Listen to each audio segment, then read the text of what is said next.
you have to be able to know who you are. And I think that this is so important because if you don't know who you are, and by who you are, I don't mean your name. I don't mean what you're studying. I don't mean what you want to be or what you're doing. I mean, who are you? What are your values? Have you come to understand your identity, your purpose? Who are you at the core of who you are? Once you have an understanding of who you are, it helps you to be able to know what you want. So if you don't know who you are, you will not know what you want. And so anything will look like it for you. And you will just fall for anybody, whether it is romantic relationship or platonic relationship.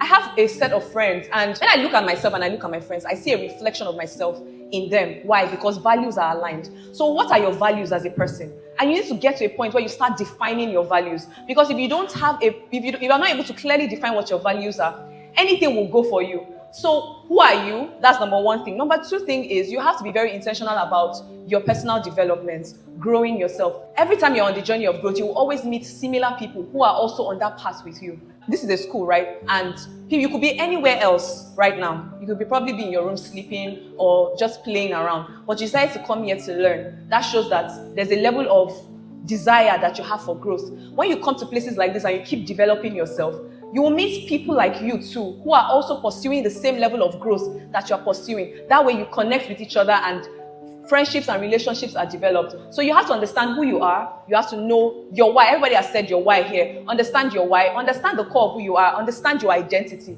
Who am I? Out of all of these things, out of what people have said to me, because of time, I don't want to go into this whole concept of who am I, because this is a question that a lot of us really need to sit down and ask ourselves. Because if you are not able to clearly define yourself and say that this is who I am, this is what I stand for, this is what my life is about, then you will just realize that everything that comes to you looks like it, and then everybody that comes to you as well looks like it. So most important thing is understand yourself and know what your values are. Thank you. Thank you so much.